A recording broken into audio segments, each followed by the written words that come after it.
MVP in just a second. But first, Sixers at Hornets, and oh, Ben Simmons. Go get it, young fella. I mean, CC is coming around on. I'm not coming around on Ben Simmons. I know Ben Simmons is a good player, but just when the conversation comes up about Rookie of the Year, Donovan Mitchell, he should be in the conversation. I'm just trying to give fans a perspective compared to just telling them about the process. Right, but you are coming around. Right now, he's the Rookie of the Year. That's Ben Simmons is a problem. He's not my Rookie of the Year. He's in the conversation. Oh, okay. Nets and Warriors, and Joe Harris gets the block on Draymond Green. Textbook. CC, you know how good this block was? Watch the replay. Draymond doesn't even complain. Like, if Draymond doesn't complain after that, that's a great block. But you know it's Draymond, though, because look, his mouth is open. Always with his mouth open. Close your mouth, man. Finally, Draymond gets blocked again, this time His mouth definitely open on this one. It's embarrassing, right? It's embarrassing. Man. CC, how tall are you? 6'2". 6'2". You could, in your athletic prime, 360, correct? Oh, yeah, absolutely. And right now, in maybe post-athletic prime, you can dunk a basketball, correct? I can dunk a basketball. Draymond Green, you are 6'7" in your athletic prime in the NBA. That can never happen. But when I go up, I close my mouth. That can't happen. Now for in or out. All right, Anthony Davis has led the Pelicans to a 9-game win streak, 41 points in a win over the Clippers last night. CC, you in or out on Anthony Davis having a chance to pass Harden for MVP? Jenna, I'm in on Anthony Davis. I like the brow. Now, I don't like the brow. I like Anthony Davis. Right. We need to do something about that. We can get that handle, European waxing. But I'm out as far as Harden is too big of a lead.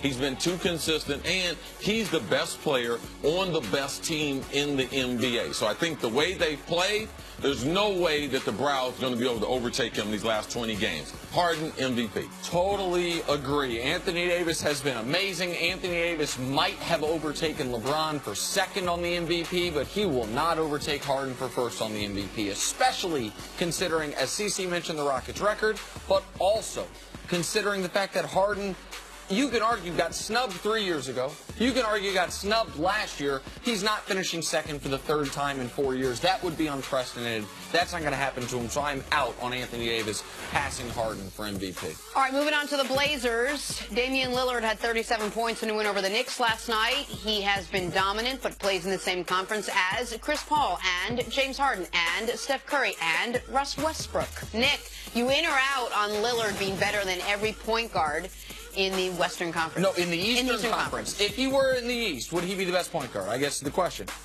Oh, I'm in on that. My apologies to John Wall. Why are you apologizing?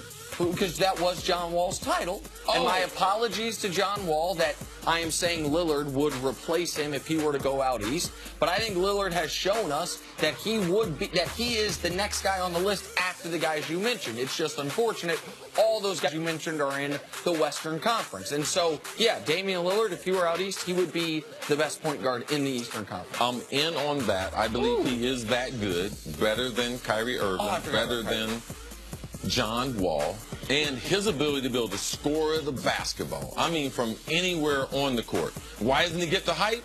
Look at what happened in the last 5 years. Last year, Russ, triple-double machine, MVP.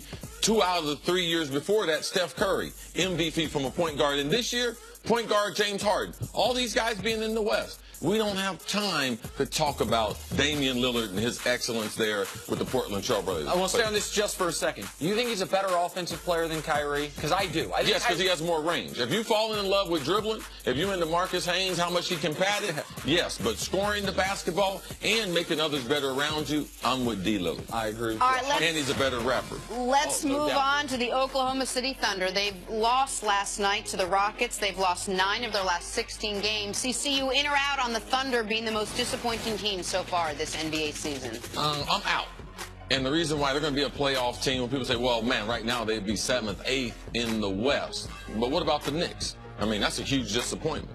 Porzingis is hurt, going to finish the rest of the season on the bench. Who's the rest of their stars? So I believe there's other disappointing teams right now. Look at the record, 37-29. The Cavs got 26 losses. So there's other disappointing teams, so I'm out on that. I am totally in on this. The Knicks, you can chalk it up to Kristaps being hurt. It's still a disappointment. I understand, but it is understandable disappointment. There's no understandable disappointment with Oklahoma City. Your top 4 players have been healthy all year long. I know you lost Andre Roberson, your defensive stopper. That does not explain away a team that came into the year. What if they pull an upset in the first round? Well, that will change. If they, as the 7 or the 8 seed, they be Golden State or Houston. So they still got a chance. The Knicks have no chance to rewrite. Right, but the Knicks season was lost due to injury, and the Knicks never were a championship contender. The Thunder came into this year. What championship were the OKC contending for? CC, they came into the year with the 4th Show best. me some experts that said OKC could win a championship. CC, like we need to get to that. Okay, I need to see. What I can tell you is this: they came into the year with the 4th best championship odds. They came into the year as the team that everyone was picking the Warriors. I understand that. But if you weren't picking the Warriors, they were the most popular pick out west, more than Houston, more than San Antonio. When they added Paul George, when they added Carmelo Anthony, that's not revisionist history. That's what the Vegas odds were. That's what the win projection was after Russ wins the MVP. And now they are fighting not for playoff seeding, but to make the playoffs. I don't consider Vegas an expert.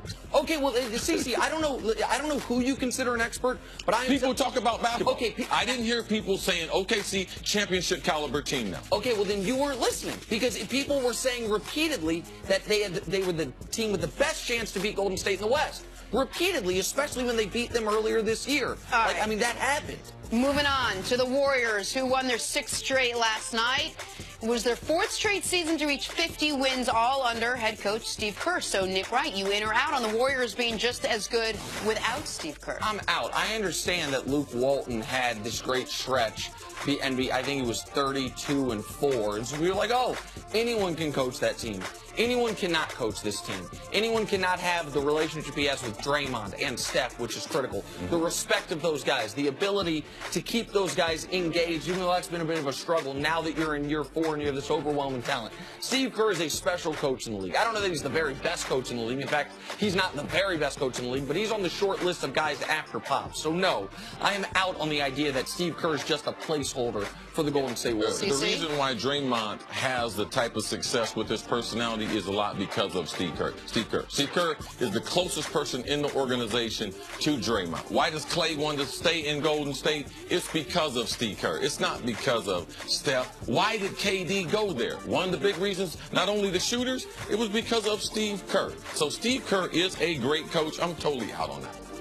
All right, moving on to Ed Hockley. He retired after being an NFL referee for 28 years. He was mostly known for his big muscles. I think he likes working out as much as I do. CC, you in or out on Ed Hockley intentionally wearing undersized shirts to enhance his physique? I'm in. I know the NFL. I know they have plenty of equipment in the locker room. I know he passed over some right-size shirts. An extra large would probably be appropriate. I know you're working out, so even put on the large. But you didn't have to put on the medium. I mean, for real. Extra medium, really? No, I mean, look at him. I mean, look at your tries there. Ed, come on now. We know you're pushing it. Now, you don't show his lower half because Ed ain't been hitting them legs too hard. No. Every day is arm day. And arm and chest day every day for Ed Hockley. Listen, That's the best line you've ever had. I'm in on this as well. I don't know what size shirt he's wearing, but I know it is a size or two too small, and he washes it extra hot by itself. Shrink it down a little bit more. That elastic on the arms, listen, I'm not hating on him. Good for you, Ed Hockley, and I thought you were a great official, but everyone knows what you're doing there, man. Come on now. Great official. Congrats. Only called 3 penalties on Chris Carter his whole career. One of them was procedural. All right, coming up is the Super Bowl window closing for the Pittsburgh Steelers. Next on First Things First. Nick gonna force me into retirement. He got you on OPI once. Thought it was a questionable call. Lord. It's the Spring Black Friday flooring